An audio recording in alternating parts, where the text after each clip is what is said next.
വിവാഹശേഷം ഇരുവരും നേരെ പോയത് പ്രധാനമന്ത്രി ശ്രീ നരേന്ദ്രമോദിയെ കാണാനായിരുന്നു.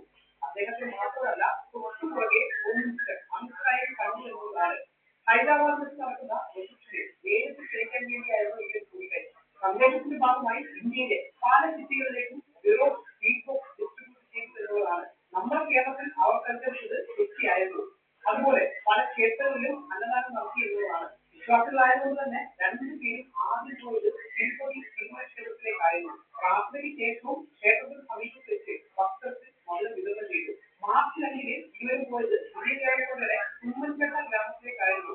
നാട്ടുകാരുടെ കൂടെ സന്തോഷം പങ്കിടുക മാത്രമല്ല അവരുടെ ആചാരമനുസരിച്ചുള്ള സത്യനാരായണ യോഗം കൂടിയും ശുഭപ്രകൃതി ചടങ്ങുകളിൽ ഇരുവരും പങ്കെടുത്തു. ആയിരക്കണക്കിന് ഗ്രാമവാസികൾ അതോടൊപ്പം ഉണ്ടായിരുന്നതാണ്. ഈ ചടങ്ങുകൾക്ക് ശേഷം ഇരുവരും പങ്കെടുത്തത് ഹൈദരാബാദിൽ നടത്തിയ സാൻഡ്വിച്ചായിരുന്നു.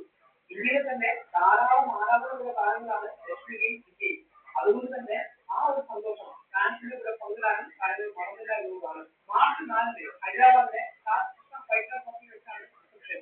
വൈകിട്ട് 7 മണിക്കൂർ ഈ ഒരു ഇടയ്ക്കിലേക്ക് മാത്രമേ പ്രവേശിക്കുള്ളൂ. വിവാഹം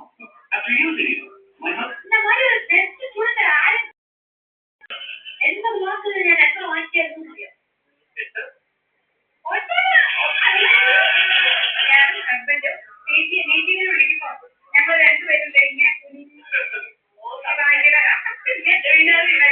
ഞങ്ങളെ നാണിച്ചിട്ട് ഇങ്ങനെ ഞങ്ങൾ രണ്ടുപേരും കുടിച്ചിരിക്കില്ല. പക്ഷേ അതിന് പകരം ഒരു കഥ എന്താ പറയോ, ഇവരൊന്ന് ജീവിതം മുഴുവൻ എന്റെ പാരന്റ് ടീച്ചർ ജീവിക്കുന്ന ആ പേരപ്പോ അമ്മോ ഒന്ന് സ്ഥലം ഞാൻ അത് പോയിരുന്നു. അപ്പൊ ഞാൻ എന്റെ 9-ാം ക്ലാസ്സിൽ ഫോണൊക്കെ ഒന്ന് കൊടുത്തു ഇവിടെ അപ്പാടെടുത്തു. ഞാൻ പഠിച്ച് കാണിച്ചു പറഞ്ഞു. എന്നിട്ട് ഞാൻ ഫുള്ള് പ്ലസ് 2 പഠിച്ച് എത്ര മാർക്കായിരുന്നു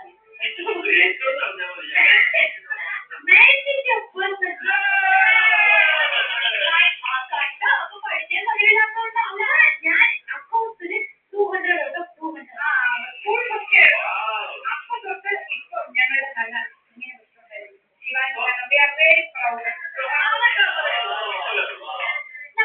ബെസ്റ്റ് സ്റ്റുഡന്റ് ആരും കണ്ടില്ല. 80 മാർക്കിന് ഞാൻ എത്ര വാങ്ങിക്കായിരുന്നു അറിയാം.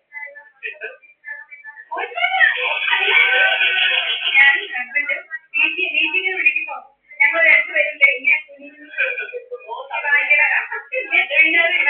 ഞങ്ങളെ നാണിച്ചിട്ട് ഇങ്ങനെ ഞങ്ങൾ രണ്ടുപേരും കുടിച്ചിരിക്കില്ല. പക്ഷേ അതിന് പകരം ഒരു കഥ എന്താ പറയോ, ഇവരൊന്ന് ജീവിതം മുഴുവൻ എന്റെ പാരന്റ് ടീച്ചർ ജീവിക്കുന്ന ആ പേരപ്പോ അമ്മോ ഒന്ന് സ്ഥലം ഞാൻ അത് പോയിരുന്നു.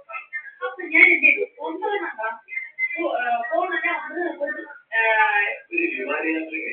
ഹൈദരാബാദ് എയർപോർട്ടിലെത്തിയ വിജയദേവൻ എല്ലാ കാര്യങ്ങളിലും രണ്ടുപേർക്കും ഒരു സീക്രട്ട് സ്വഭാവമുണ്ടെന്ന് ഇവരുടെ അനുഭവം കഴിഞ്ഞിട്ടുള്ള വരവാണെന്നാണ് സോഷ്യൽ മീഡിയയിൽ വരുന്ന സംസാരം. ഒരു വിമാനയാത്ര കഴിഞ്ഞ് ഹൈദരാബാദ് എയർപോർട്ടിലെത്തിയ വിജയദേവൻ